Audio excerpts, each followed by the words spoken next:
الحمد لله وكفى وسلام على عباده الذين اصطفى أما بعد فقد قال الله تبارك وتعالى في كلامه المجيد والفرقان الحميد أعوذ بالله من الشيطان الرجيم بسم الله الرحمن الرحيم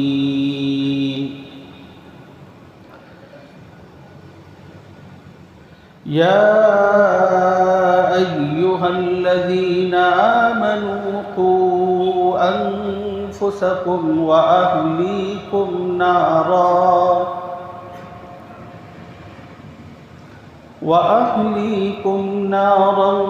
وقودها الناس والحجارة عليها ملائكة غلاظ شداد لا يعصون الله ما أمرهم ويفعلون ما يؤمرون صدق الله العظيم۔ قابل احترام بزرگوں، نوجوان ساتھیوں، دین کی بات عظمت و احترام سے سننے والی ماؤں اور بہنوں، السلام علیکم ورحمۃ اللہ وبرکاتہ۔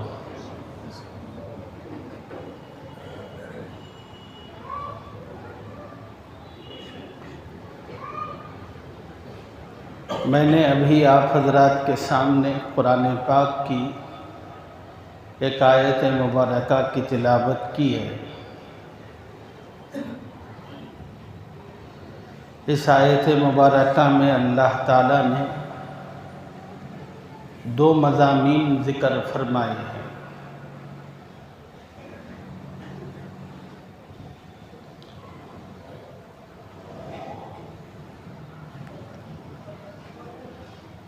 پہلا مضمون اہل ایمان کو مخاطب کر کے اللہ نے کہا، یا ایھا الذین آمنوا قوا انفسکم واہلیکم نارا، اے ایمان والو اپنے آپ کو اور اپنے گھر والوں کو جہنم کی آگ سے بچاؤ۔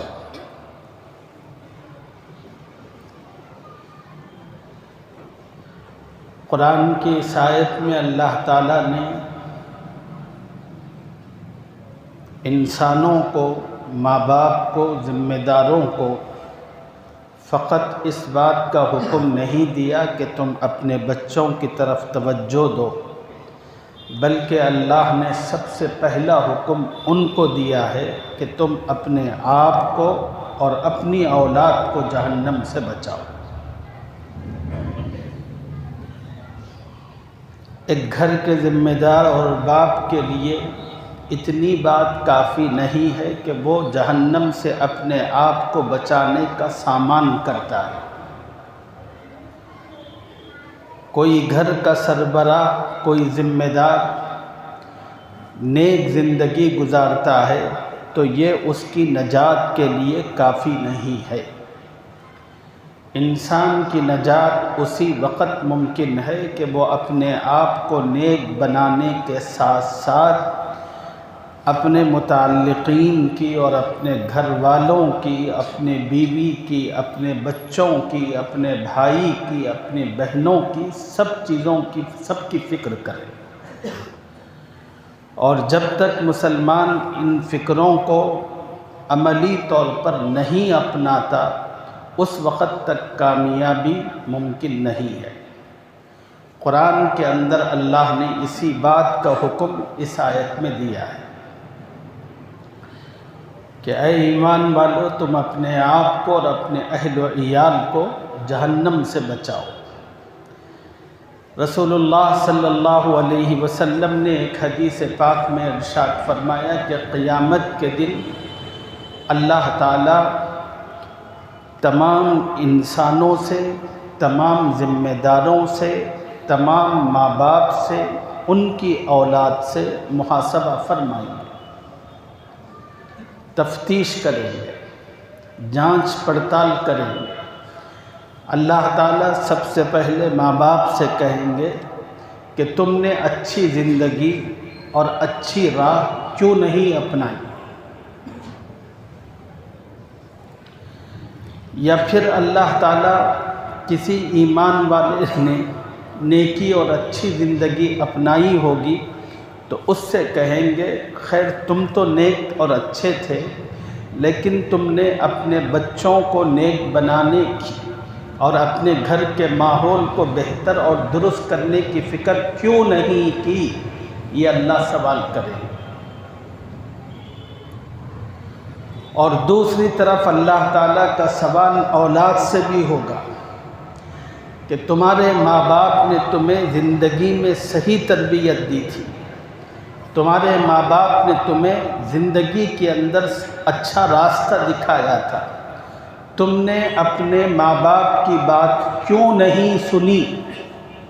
ان کے بتائے ہوئے راستے کو کیوں نہیں اپنایا؟ یہ اللہ تعالیٰ اولاد سے سوال کرے۔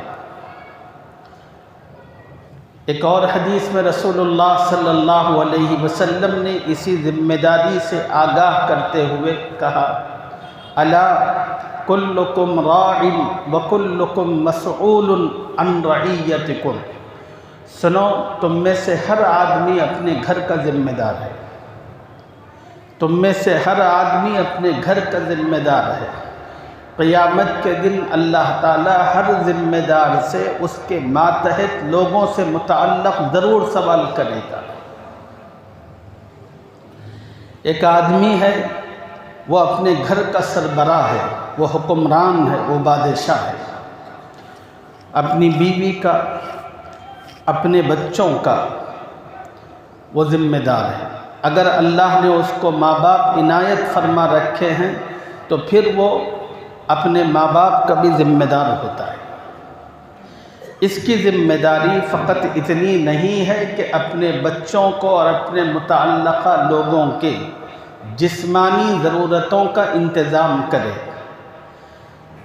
گھر کے سربراہ کی ذمہ داری یہ ہے کہ اپنے متعلقین کی جسمانی ضرورت کے ساتھ ساتھ ان کی روحانی ضرورتوں کو پورا کرنا اس پر اسی طرح فرض ہے جس طرح اپنے متعلقین کو کھانا کھلانا، رہنے کے لیے مکان فراہم کرنا، ان کی زندگی کی ضروریات کو پورا کرنا، جس طرح ایک انسان سماج میں ان چیزوں کو اپنا فریضہ سمجھتا ہے، بالکل اسی طرح ایک گھر کا سربراہ اپنے متعلقین کی دینی اور اخلاقی تربیت اور فکر کو بھی اسی اعتبار سے فرض اور ضروری سمجھے۔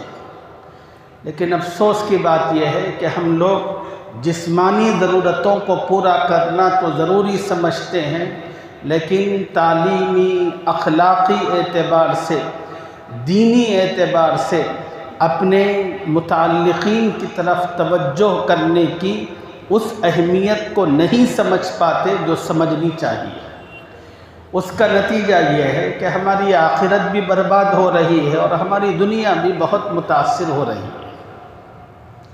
اور آج دیکھیے کہ ہمارے پورے سماج کو، معاشرے کو، ہماری سوسائٹی کو پورا کا پورا آبا ہی بگڑا ہوا ہے۔ جس گھر کے سربراہ کی ذمہ داری اپنے متعلقین کو راہ راست دکھانے کی تھی، آج وہی گھر کا سربراہ اپنے پورے بچوں کے ساتھ فلم کو جا رہا ہے۔ بیوی بھی ساتھ میں ہے، بچے بھی ساتھ میں ہیں۔ جس گھر کے سربراہ کی ذمہ داری اپنے پورے گھر کو صحیح راہ فراہم کرنی تھی، وہی گھر میں بیٹھ کر بیوی بچوں کے ساتھ ڈرامے اور فلمیں ٹی وی پر دیکھ رہا ہے، جس میں بے حیائی کے تمام حرکتیں ہو رہی ہیں۔ اجنبی مرد اور عورتیں آپس میں ملاقات کر رہے ہیں، بوس و کنار کر رہے ہیں، اور گھر کا سربراہ بیٹھ کر سب کے ساتھ دیکھ رہا ہے۔ ظاہر سی بات ہے کہ جب اس قسم کی ذمہ دار کی جانب سے عمل ہوگا تو گھر کے اندر جو عورتیں اور چھوٹے بچے ہوں گے ان کے دلوں میں جو سب سے پہلا تأثر بیٹھے گا اور دماغ میں جائے گا وہ یہ ہے کہ غیر عورت سے ملاقات کرنا، اس سے لپٹنا چمٹنا، اس سے بوس و کنار کرنا، یہ کوئی غیر اخلاقی عمل حرکت نہیں ہے۔ اگر یہ کوئی غیر اخلاقی عمل حرکت ہوتی تو ہمارا باپ اس کو برداشت نہ کرتا، ہمارا باپ اس پر فوراً بھی ایکٹ کرتا۔ جس طرح ہم اپنے بچوں کو اسکول نہ جانے پر ڈانٹتے اور مارتے ہیں اور گھر کو سر پر اٹھا لیتے ہیں اور پورے گھر میں اودھم اور طوفان مچاتے ہیں، وہی بچہ ہے 15 سال کا ہو چکا ہے، نماز نہیں پڑھتا، وہی گھر ہے کہ جس میں سالوں گزر جاتے ہیں، قرآن نہیں کھلتا، باپ کچھ نہیں کرتا، تو بچوں کے ذہنوں میں آتا ہے کہ دین کی حیثیت، قرآن کی حیثیت، نماز کی حیثیت ہاتھ کی چھٹی انگلی کی طرح ہے۔ یہ وہ تاثر ہوتا ہے جو بچوں کے ذہنوں میں بیٹھتا ہے۔ بچے سمجھتے ہیں دین زندگی کے لیے اتنا ضروری نہیں ہے، قرآن زندگی کے لیے وہ اہمیت نہیں رکھتی۔ اگر دین زندگی کے لیے لازم ہوتا، ضروری ہوتا، تو ہمارا باپ نماز نہ پڑھنے پر ہمارے ساتھ وہی معاملہ کرتا جو ہمارے اسکول کے نہ جانے پر وہ ہمارے ساتھ کرتا ہے۔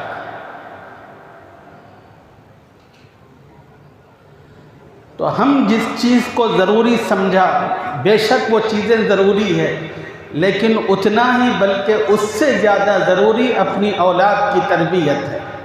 اس تربیت کے نہ ہونے کے نتیجے میں سماج میں بڑا فساد پھیلتا چلا جا رہا ہے۔ آج ہمارے مسلمانوں کے سماج کو دیکھیے، نہ ان کے سونے کا کوئی وقت متعین ہے، نہ ان کے جاگنے کا وقت متعین ہے۔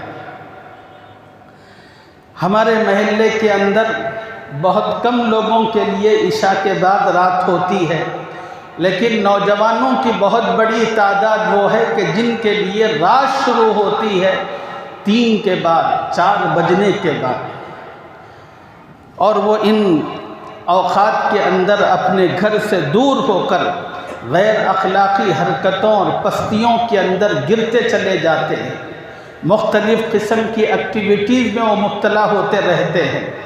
آپ ماں باپ ہیں، یہ آپ ہی کے بچے ہیں، یہ وہ بچے ہیں کہ جن کے گھر اسی علاقے اور سراؤنڈنگ میں ہوتے ہیں۔ کیا آپ کو احساس نہیں ہوتا؟ کیا آپ کی ذمہ داری نہیں ہے کہ آپ اپنے بچوں کو ان برائیوں سے متعلق آگاہ کریں، ان کو متوجہ کریں اور اپنے بچے کا سختی کے ساتھ نوٹ لیں، بار بار اس سے باس پرس کریں؟ آپ کب تک نظر انداز کرتے رہیں گے؟ کب تک اپنے بچوں کو بگڑنے دیتے رہیں گے؟ خدا کے لیے سمجھ جائیے۔ اور جو نوجوان ہیں ان سے بھی میں عرض کرتا ہوں کہ ہوش کے ناخن لیجیے۔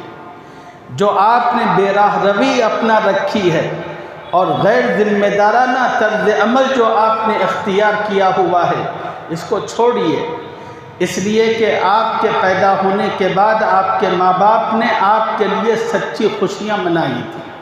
آپ کے پیدا ہونے کے بعد آپ کے ماں باپ نے بہت سارے حسین خواب اور سپنے اپنے آنکھوں اور دل و دماغ کے اندر بسایا تھا۔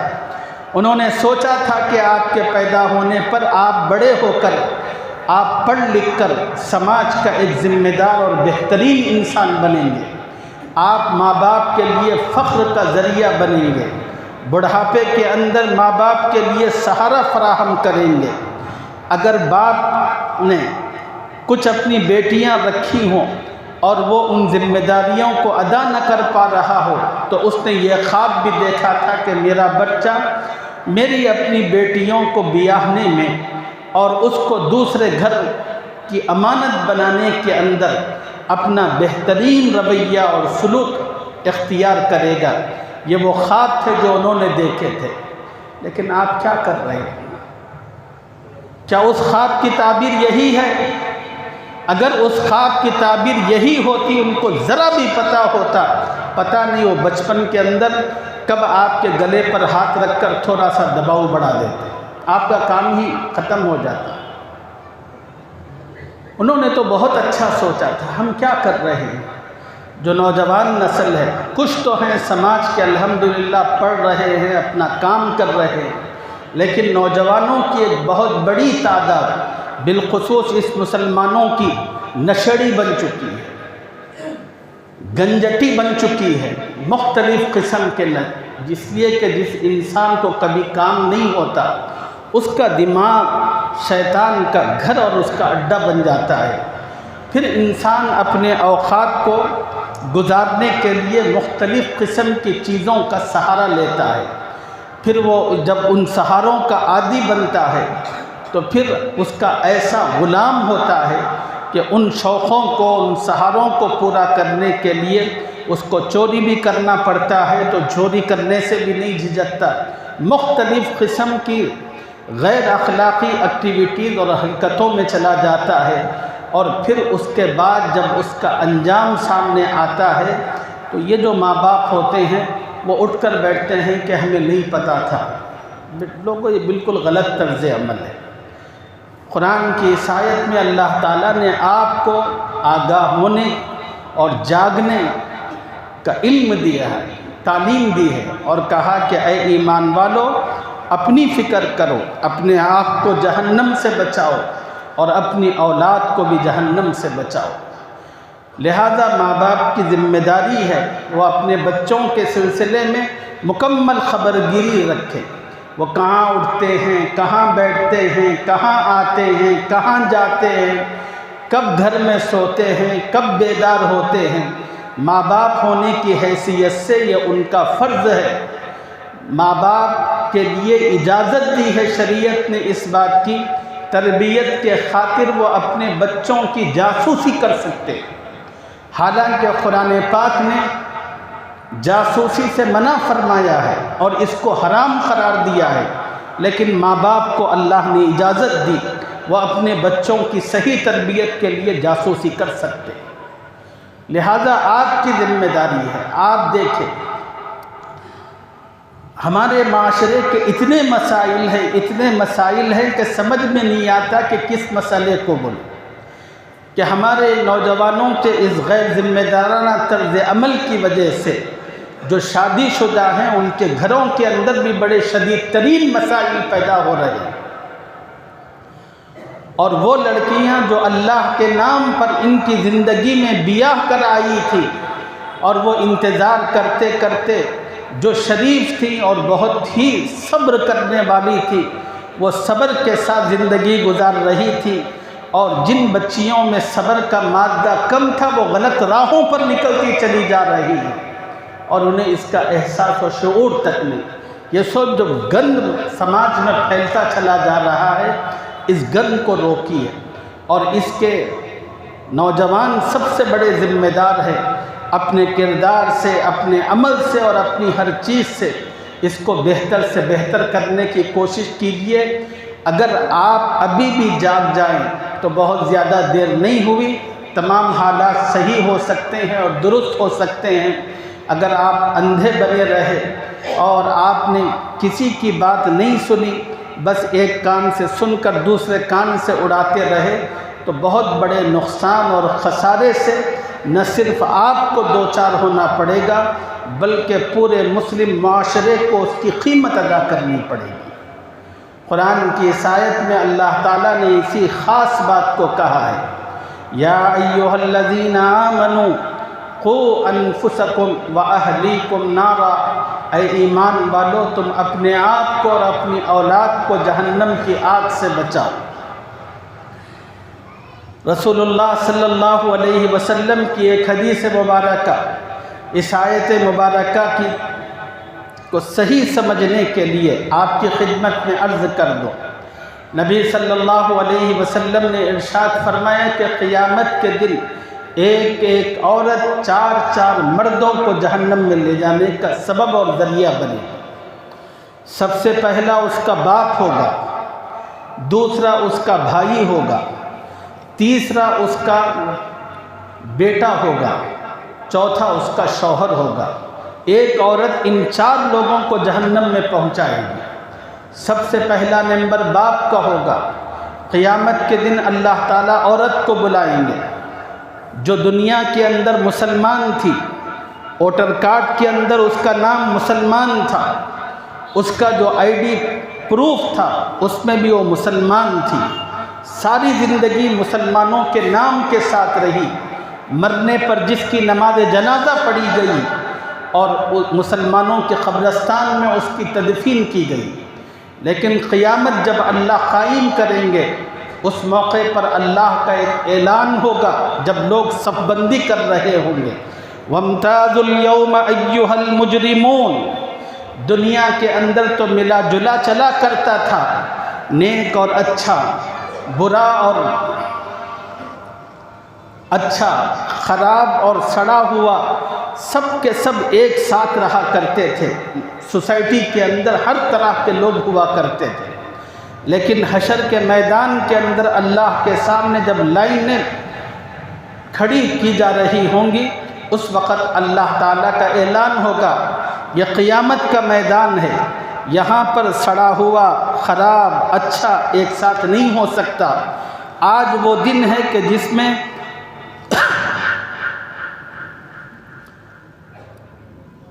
الگ الگ کیا جائے گا، ہر چیز کی پہچان کی جائے گی، اور اللہ کہیں گے آج جتنے برے ہیں وہ اچھوں سے الگ ہو جائیں۔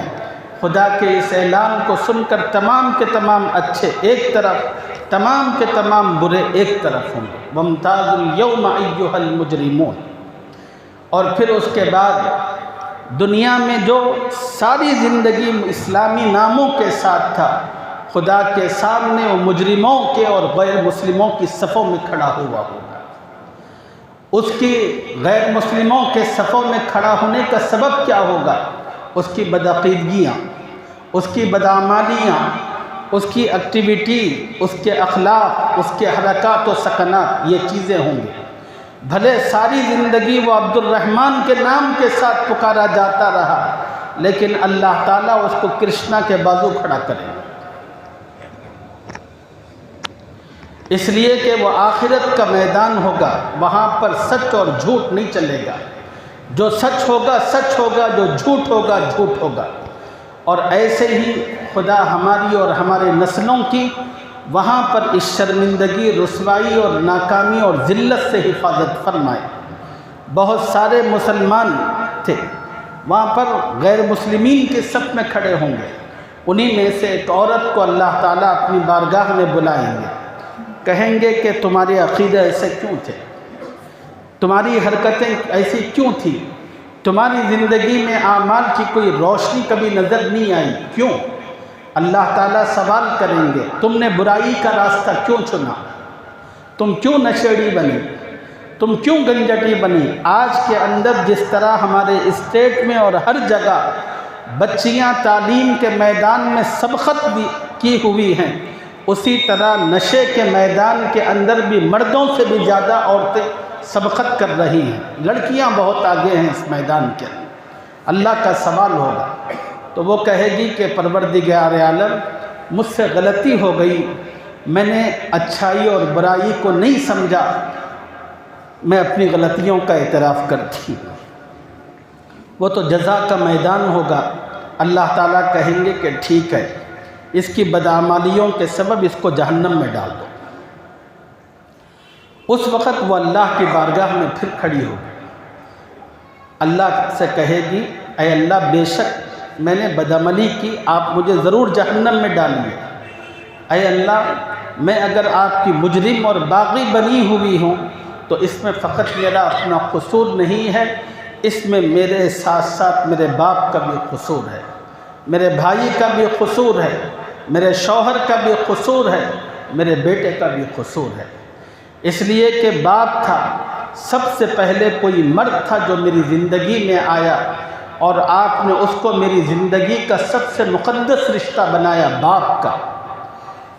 اے میرے اللہ آپ نے جس کے گھر، جس کے ذریعے سے دنیا میں وجود میں لایا، وہ میرے کھانے پینے کا، کپڑوں کا، ناز و نخروں کا، ہر طرح کا لحاظ رکھتا تھا، میری دنیاوی تعلیم نے اس نے حتی الامکان کوشش کی، لیکن میرے اس باپ نے کبھی مجھے دین سکھانے، دین بتانے، نیک اعمال اور نیک راہ پر چلانے کی کوئی فکر نہیں کی، اور کبھی میں نے بد اخلاقی اور بے حیائی کا مظاہرہ کیا تو کبھی اس نے مجھے ڈانٹا اور برا نہیں کہا۔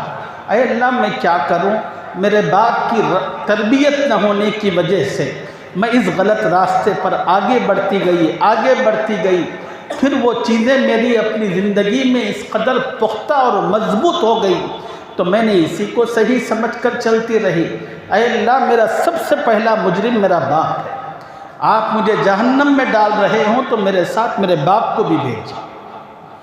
پھر وہ کہے گی کہ اے اللہ میرا دوسرا مجرم میرا اپنا بھائی ہے، میرا باپ گزر گیا تھا، اس کے بعد میرے بھائی کی ذمہ داری تھی، وہ مجھے اپنی ناک سمجھتا تھا، کہتا تھا کہ میری ناک میرے پورے جسم میں جس قدر اہمیت کی حامل ہے میری بہن میرے لیے وہی درجہ رکھتی ہے۔ اے اللہ اس نے بھی میرے ناز نخرے بہت اٹھائے، لیکن اس نے بھی مجھے زندگی میں اچھا برا کبھی نہیں بتایا، جس کی وجہ سے میں اس حال کو پہنچی۔ اے اللہ پھر اس کے بعد جب میں بڑی ہوئی، میرے باپ ہوں کہ بھائی ہوں، انہوں نے میری شادی کی فکر کی۔ تیسرا مرد جو میری زندگی میں آیا اس کی حیثیت شوہر کی تھی، وہ بھی اب شادی ہونے کے بعد، اب تک میں اپنے ماں باپ کی ذمہ داری میں تھی، بھائی کی ذمہ داری میں تھی، شادی ہو کر شوہر کی ذمہ داری میں آئی تو کھانا پینا یہ سب چیزیں وہ بھی کرتا رہا، لیکن جس طرح پہلے دو لوگ میرے دین، اخلاق، تربیت اور تعلیم کے معاملے میں بے بہرا رہے، اس نے بھی وہی کردار ادا کیا۔ اے اللہ میں اس حال کو پہنچی ہوں تو میرا مجرم یہ شوہر بھی ہے۔ اور پھر عورت کہے گی کہ اے اللہ میرا مجرم میرا اپنا بیٹا بھی ہے، میرا وہ خون جس کو میں نے اپنے پیٹ کے اندر 9 مہینے تک رکھ کر پالا، جس کے خاطر میں نے کیسی تکلیفیں اور اذیتیں برداشت کی، اور جب وہ پیٹ میں تھا تو میری راتیں بیکل ہوا کرتی تھی، اور پھر جب وہ دنیا میں آیا تو میں نے اپنی جگر کا دودھ اس کو پلایا اور جسم کی ایک ایک بوند اور توانائی اس کے اندر منتقل کی۔ میں نے اس کا اتنا لحاظ کیا، لیکن وہ بھی بڑا ہو کر اپنی ماں کی خیر خواہی کے لیے اس نے کچھ نہیں کیا۔ اے اللہ یہ چاروں میرے اس بدحال میں پہنچنے کا سبب ہیں، آپ فقط اگر مجھے ڈال رہے ہیں تو اے اللہ ایسا مت کرے، میرے ساتھ ان چاروں کو بھی ڈالیں۔ رسول اللہ صلی اللہ علیہ وسلم نے فرمایا اللہ تعالیٰ اس عورت کی حجت کو تسلیم کریں گے اور پھر اس عورت کے ساتھ ان 4 مردوں کو جہنم میں ڈالنے کا حکم دیں گے۔ نبی علیہ السلام نے جو واقعہ بیان فرمایا، یہ واقعہ فقط ایک عورت کا واقعہ نہیں، نوجوانوں کا بھی بالکل یہی معاملہ ہوگا، ہر کسی کا یہی معاملہ ہوگا۔ اس آیت مبارکہ کی روشنی میں ہم سب کو سوچنے کی، دیکھنے کی اور جائزہ لینے کی ضرورت ہے۔ کیا ہم سب سے پہلے کہ نیک ہیں، ہم اچھے ہیں؟ نہیں ہیں۔ اگر نہیں ہیں تو پہلے اپنے آپ کو اچھا کیجئے، اور پھر دوسرے نمبر پر اس بات کا جائزہ لیجئے کیا ہم اپنی اولاد کو، اپنے گھر والوں کو جہنم سے بچانے کی فکر کر رہے ہیں، ان کو نیک راہ پر لا رہے ہیں، اس کے لیے ہماری کیا کوششیں ہیں، ہمارا عمل کیا ہے۔ اور یہیں پر ایک اور بات عرض کر کے اپنی گفتگو ختم کرتا ہوں۔ جب اس قسم کے مضامین سنتے ہیں تو مرد بڑے جوش میں آتے ہیں، آ کر اب ارادہ کرتے ہیں کہ اب جا کر ہم اپنے گھر کا جو ہے پورا حال اور رویہ درست کر دیں گے۔ یاد رکھیے تربیت کے اندر اور درستگی کے اندر بڑی حکمتوں کی اور بڑے صبر کی اور بڑے مجاہدے کی ضرورت پڑتی ہے۔ ایسا نہیں ہوگا کہ آپ نے سن لیا اور فوراً دوسرے گھنٹے سے پورے گھر کا ماحول اچانک تبدیل ہو جائے، یہ نہیں ہوگا۔ کیوں؟ اس کی کئی وجوہات ہیں۔ ایک وجہ عرض کرتا ہوں، وہ یہ ہے کہ ہمارے سماج کے اندر مردوں کو دین کی باتیں سننے کا بڑا ماحول ملتا ہے، ان کو بڑے مواقع حاصل ہیں۔ آپ کو جمعہ ملتا ہے، آپ کو ہفتے میں کئی مرتبہ درس قرآن کی مجلسیں میسر آتی ہیں، یا مختلف مقامات پر مختلف قسم کے جلسے ہر موقع پر سال بھر میں عنوانات بدل بدل کر ہوتے رہتے ہیں۔ اگر کوئی مرد دین سیکھنا چاہے، دین سمجھنا چاہے، ان مقامات پر جا کر کبھی سن کر کبھی بیٹھ کر کچھ نہ کچھ حاصل کر سکتا ہے، لیکن ہماری عورتوں کے لیے سماج میں اس قسم کے مواقع بہت کم ہیں۔ الحمدللہ پہلے تو نہ کے برابر تھے، اب دینی مدارس جگہ جگہ پر لڑکیوں کے قائم ہوئے ہیں۔ ان دینی مدارس کے تحت عورتوں کو بھی دین سیکھنے، سمجھنے اور سننے کا کچھ نہ کچھ موقع میسر آ رہا ہے۔ ان کا جو لیول ہے وہ آپ تک نہیں پہنچا، آپ کا جو مزاج بن چکا ہے وہ آپ کے گھر کی خواتین کا اور آپ کے بچوں کا نہیں بنا۔ اس لیے آپ حضرات تربیت کے معاملے میں تدریج کو، حکمتوں کو ملحوظ رکھیں اور پورے صبر کے ساتھ، استقلال کے ساتھ دھیرے دھیرے گھر کے ماحول کو بدلنے کی فکر کریں۔ آپ تو اونچے لیول پر کھڑے ہیں، آپ کی بیوی اور آپ کے بچے نچلے لیول پر ہیں، اور آپ اونچے لیول سے یہ چاہتے ہیں کہ 2 ہی دن کے اندر یہ لوگ بھی اٹھ کر وہاں پہنچے۔ یہ نہیں ہوگا۔ اس چیز کو سامنے رکھیے۔ اس چیز کو سامنے صحیح نہ رکھنے کا نتیجہ یہ ہے کہ جو اصلاح کے لیے اپنے گھر جا رہا ہے، بیوی بچے اسی کو گھر سے باہر نکال رہے ہیں۔ اس لیے ان بنیادی چیزوں کو مد نظر رکھتے ہوئے اپنے گھر کی اصلاح کی فکر کریں۔ اللہ رب العزت اپنے کرم سے مجھے اور آپ کو اس کی توفیق عطا فرمائے۔ آیت کے دوسرے حصے میں اللہ تعالیٰ نے قیامت کا ایک ہولناک حال بیان فرمایا ہے۔ انشاءاللہ اس کی تفصیل اگلی جمعہ میں آپ حضرات کی خدمت میں عرض کریں گے۔ وآخر دعوانا الحمد للہ رب العالمین۔